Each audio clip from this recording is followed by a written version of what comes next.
The Andalite ship takes off, but instead of going to the crashed Skritna ship and picking up the time matrix, Aloran tosses the Hork-Bajir out of the ship at an altitude of 15,000 feet, and then orders Elfangor to go and destroy the cargo ship they flew in on and kill the helpless Yeerks inside. Wait, they're still in there? It's been almost a whole day since they landed. Elfangor refuses to fire. "They are defenseless," I said as calmly as I could. "They are the enemy. Hypocrites. You're all hypocrites.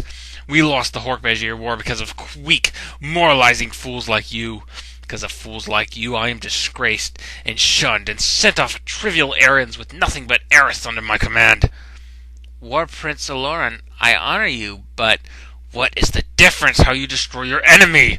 Aloran demanded. I had no idea what he was talking about anymore. He was off somewhere in his own head, lost in his own memories. "What does it matter if you kill them with a tailblade or a shred or a quantum virus?" Something I want you to remember for future reviews. Aloran both admitting to the use of a deadly virus in war, and that it has something to do with weak, moralizing fools. Keep that in mind. Aloran threatens Elfangor, but Chapman suddenly attacks from behind, distracting Aloran long enough for Elfangor to knock him unconscious. Not sure what to do, Elfangor flies the ship to the crash site and picks up the time matrix. But as he's digging it out of the wreckage, he realizes, hey, don't Yeerks infest things?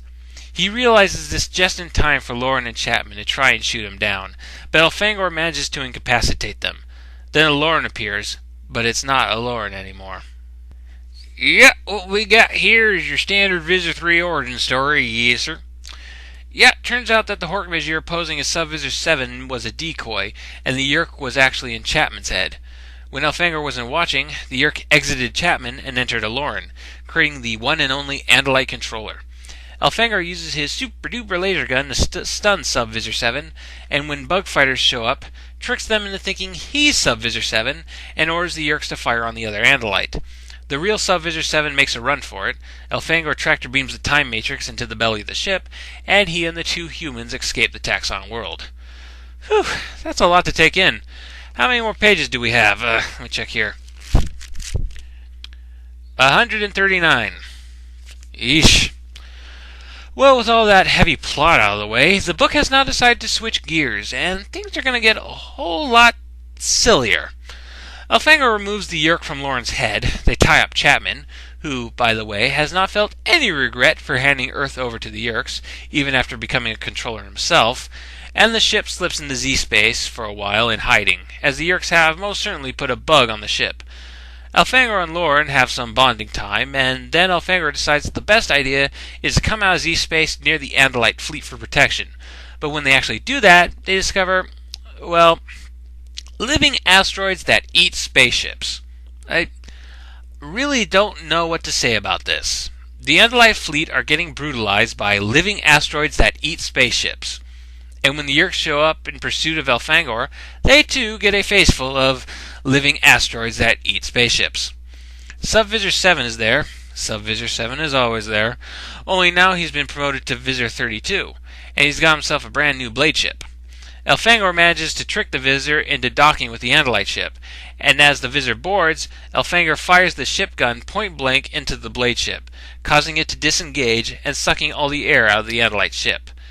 A living asteroid that eats spaceships attaches and sucks all the power out of the Andalite ship, and the four occupants are trapped with an emergency air supply, no power, and the black hole.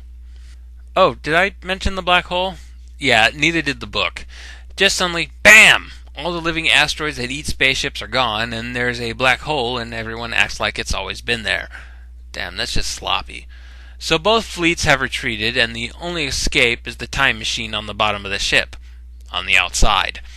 Thankfully, the ship comes equipped with what amounts to plastic bags you can put over your head and tie around your neck. So Elfangor and Visor whatever work together to get the time matrix back into the ship. Kind of like the tense in space without a helmet scene from 2001 Space Odyssey, only with all the tension removed by the fact that we just had a scene with living asteroids that eat spaceships. Elfangor managed to get the time matrix back into the ship, but nobody knows how to work the thing. Elfangor, Aloran, and the Visor just end up putting their hands on it and wishing really hard they were somewhere else, which causes a psychic connection, and the world kind of breaks apart around them, and vortexes appear, and the building blocks of the cosmos are made visible to them, and Stuff. Elfangor wakes up to find himself on the Andalite homeworld, right next to his old childhood home, or dirt pit as it is. And there's alien trees, and they kind of talk or something.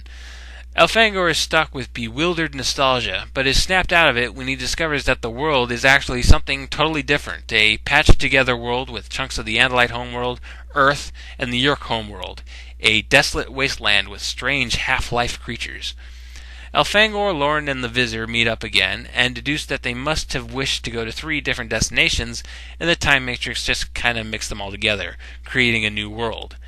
And there's something about monsters that evolve to have wheels, but they're too stupid to mention beyond this.